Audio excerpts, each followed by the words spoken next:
Hello, and welcome to the Positive Sports Report, covering middle school athletics for the San Juan Unified School District. I'm Dana Smith, the Middle School Athletics Director for San Juan Unified School District, a teacher and a coach at Carnegie Middle School, and a certified trainer for Positive Coaching Alliance. In this episode, we have 10 tips for sports parents from Carol Dweck, and we have an interview with San Juan Unified School District Director of Secondary Education, Darrin Kitchen. Let's roll.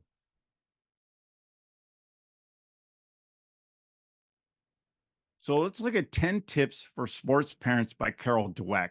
And this comes to us from Positive Coaching Alliance. First of all, we want to have fun. We know all coaches and parents spoil the fun. Sports should be something kids look forward to and feel good about. We want to grow their skills through mentoring and practice, praise effort and the development of higher level skills. We want them to become a good team member. Win at all costs teams often develop an every player for themselves mentality. Great teams have great chemistry, and parents and coaches encourage the members to cheer for and help each other. We want full effort and commitment. Winning is secondary, but it often follows full effort and commitment to growth. When they lose, analyze and learn. Share the team's disappointment, but don't dwell on it. Don't do finger pointing and blaming. Learn how to get better and get to work. When they win, analyze and learn. There's always room for growth. Examine strengths and weaknesses and put in the work to continue to grow. Educate other parents. Many parents may be in a win at all cost mindset. Bring them on board with the goals of having fun, growing skills, and building team spirit. Help them understand this is better for their kid and the team in the long run. Minimize talk about talent. Talk about talent can limit the growth of kids. Keep it to a minimum and focus on effort. Highlight developing skills. This gives kids permission to take on tough challenges and make mistakes. This is where growth and improvement comes from. And lastly, stay mindful of one of Carol Dweck's mantras. I've always been deeply moved by outstanding achievements and saddened by wasted potential.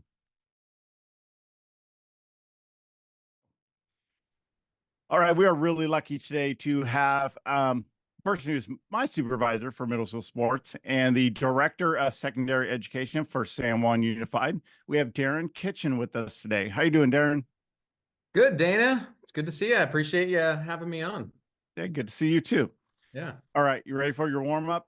I'm ready. It's a very deep philosophical question. What did you want to be when you were a kid and why? Oh, goodness gracious. I want to say I can't how do I remember back so far? Yeah. But then that makes me feel old, which I might be.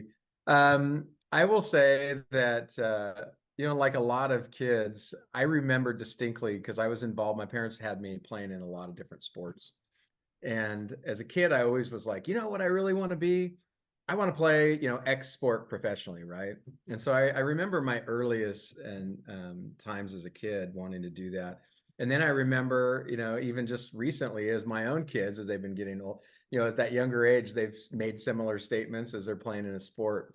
And so it kind of reminded me. But if it wasn't that, once I got a little bit older, what I really wanted to do was I wanted to coach and get into coaching for a profession. And I did that for a little while. Yeah, I got the opportunity. I got hurt my senior year for a couple of weeks. I was out for like a week. So I went down and just for football. And I went down and helped coach the JV team. And like that was just like getting bit by a bug doing that. It totally got me. Then going out of high school, I didn't plan on that. I was going to be an accountant. Decided I couldn't do that. And then I said, I want to be a coach. So I got into teaching and good thing I changed my mind because that's been a blessing for sure. Right? Yeah. I mean, there's something about that, something about athletics that can be appealing to people. I even had thoughts of when I first started college, I was like, oh, I'm going to get into pre-physical therapy. And it was really because I was looking at it from the angle of athletics. I wanted to work with athletes and whatnot. And so, yeah, that's always been something that's been a priority for me that I really have a passion for. And well, you mentioning the physical therapy thing, there's so many different angles into sports. You know, you can do sports management, you can be an agent, you can be a coach, you can do physical therapy, be a trainer. There's Right. so many parts to it that you can kind of find something that fits what you like to do. So Yeah, even more now than there used to be back in the day. yeah, for sure. All right. Tell us a little bit about your background, and you mentioned coaching in sports as well. Yeah, when I finished playing, I played baseball out of high school, went to college, and was fortunate enough to do that. And when I finished there, I decided to get into coaching, like I wanted to do, and I did that for 5 years. And when I was coming back from the University of Wyoming, which is where I was at the end of my coaching career, I had realized that I didn't want to do that anymore. And I was probably in my mid to late 20s, and decided that I wanted to finish my degree, which I hadn't finished. And I ended up having a professor who said, you know what, you've been coaching all these years, and really what you've been doing is teaching, and you would make a good teacher. I really encourage you to get into teaching. And so that was my entrance into the teaching profession. And went and got my credential, got my master's, went and did doctoral work, and taught in a public school, and then also taught at the university preparing teachers. Yeah, I always say coaching is teaching. It's Mm. just a different classroom, but it's teaching. You know Yeah, that, the and highly effective coaches and the highly effective teachers have many of the same characteristics, right? absolutely, absolutely. All right. You and I have talked about this a little bit about how powerful sports can be as an intervention in school. Talk a little bit about that for us. How powerful is that intervention of athletics in school? Yeah, it's really powerful. I would say that it's probably, especially at the high school level, and certainly you'll find that in the middle school level, it can be the single largest intervention that we have for students. And the amount of students that we have that enroll in those athletic opportunities, whether it's in club sports or it's a CIF sanctioned sport, um, that serves as really a strong intervention, primarily because of the relationships that they build, and the relationships that they build with their coaches, the relationships they build in that team and that community.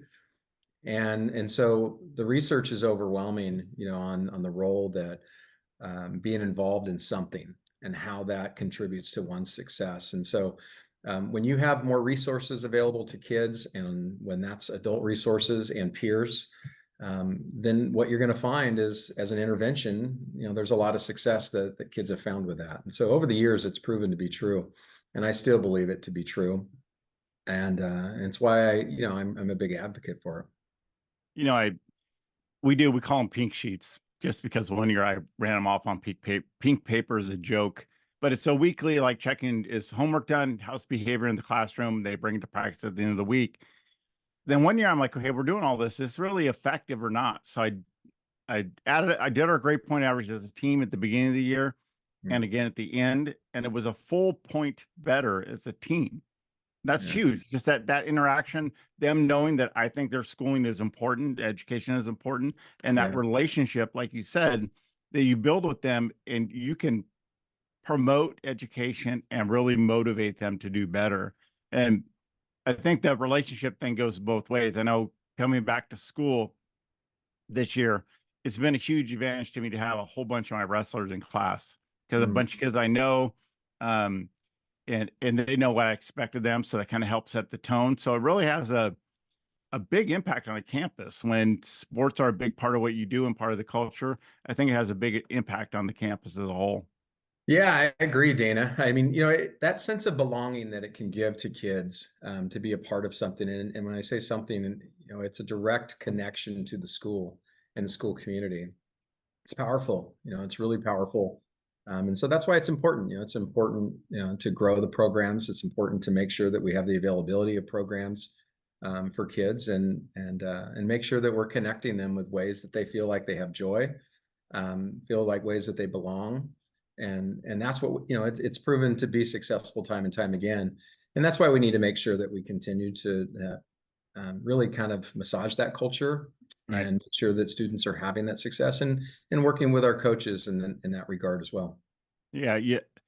As you're saying that and talking about the school, and it really goes out beyond that. And one of the things that I love, especially about wrestling, because we're out in the community more, like on the weekends doing tournaments and stuff, and just how our kids, like from Carnegie and Pasture and Barrett and Sylvan and Kingswood, just support each other when we're out at those tournaments. They cheer each other on, right? It's all of a Yeah. sudden it's San Juan against the world, but that's tying that whole community together and motivating them either more. It's really a powerful thing to see. Yeah, it can be. You know, they build relationships across school sites. They build relationship with kids that could last a lifetime. They make connections with adults, with families, all of those things, absolutely. And so finding ways to continue to get, you know, all kids the opportunity to do that as well is important. And that's always a goal that we have, is that, you know, we recognize the impact it can have on someone through our own experiences. You know, we can look at the research and stuff as well. So then part of the challenge is how do we make sure that we keep finding ways to impact all of our students? Right. And great segue into our last question here. What do you hope San Juan is able to achieve by improving and growing middle school athletics? Yeah, it fits right in nicely with really what we're talking about. There's just so much opportunity that sits out there if we can find ways to provide access for kids, right? So one of the things I'm really excited about is, you know, we have some very established sports that kids are doing in middle school. But what are some other alternatives? You know, we have a very diverse population of students in our district. Are there opportunities to find ways to appeal to all students, and certainly students from different cultures, different backgrounds, different experiences? And so I think that that opportunity is there. You know, we're doing the equity work in our district, and I think that applies to everyone and all things Mhm. that we do. And this is no different. And so if there's ways that we need to find to keep reaching out, having conversation, learn more, try to better understand what students want, what students need, and then how we can work to try to fill those needs. I see that there's opportunity there within our middle school athletics, which really then helps in that transition as they move into high school, where we know that the graduation mark, you know, the stakes are raised at that point. That may help, in fact, as we try to help transition those students, and it could be through the avenue of those that are interested in athletics, as a way to help bridge them from one into the other by providing opportunities and creating those opportunities for them to build up, be a part of that school culture, feel like they belong, and then they're able to hit that mark with that graduation that then propels them forward. Right. And you mentioned that I think that's such a powerful tool to get kids ready for high school. Garrett Lane and I work very closely together with our kids from Carnegie to Bella Vista because that's where the majority of my wrestlers end up. And they're so much more prepared when they walk on a high school campus and they know other people from our program, they know coaches on the campus. It is really a way to help those kids as they grow and have more expectations when they go into high school. Yeah, absolutely, Dana. And that certainly is there.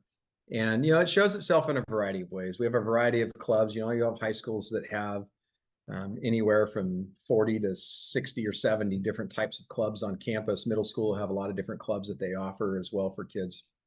So no different, and that athletics can be similar in that regard, and sometimes on a larger scale, depending on the participation of students that you have. So I agree 100%. There's opportunity for them to be able to connect and have that transition. And even with students who we have as mentors, you know, in high school that are working with middle school students, whether it's through programs that have been built from the youth program into the high school program, or just being more strategic with our high schools and working with our middle schools to promote and try to find ways to engage kids. Yeah, absolutely. Mhm. Well, I really appreciate your open ear and open mind to the things that we talk about when we talk about middle school sports. I appreciate the idea of, well, let's try it. If we can't do it, we can't do it, but let's try and get it done. The worst that can happen is they say no, but that willingness to push forward and try to get things done. So I really appreciate that. And I really appreciate you coming on the podcast. Of course, Dana, I had a great time. I appreciate it. And I appreciate you and all the work that you do, specifically with our coaches and our site administrators and the work that you all do for kids. So thank you very much.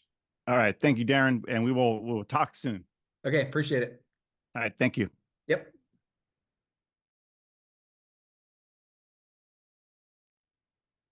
Thanks to Darrin Kitchen for joining us on this episode.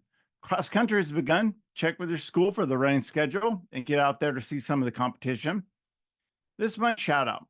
Recently, I marked the 6-month anniversary of my stroke with a group we finally call Team Stroke to 5K. With this group's support, I ran the Bubble Run 5K from start to finish. And I'm so grateful for this group from my high school class at Bella Vista, teachers from Carnegie, wrestlers, wrestling coaches, my physical therapist, my amazing family. And thank you to all of you for supporting me and making that goal come true, that wish come true. I really appreciate all of you. Onward, forward. The Performance Connection supports the Positive Sports Report. Unlock your potential for your youth or high school sports organization and athletes with positive coaching and mental preparation. Learn how to build an organization based on core values and stay focused, positive, and motivated with help from the Performance Connection. See the services available from the Performance Connection at theperformanceconnection.com. Please subscribe to the podcast on your favorite podcast service and follow us on Instagram at the Positive Sports Report. Until next time, let's keep our sports positive.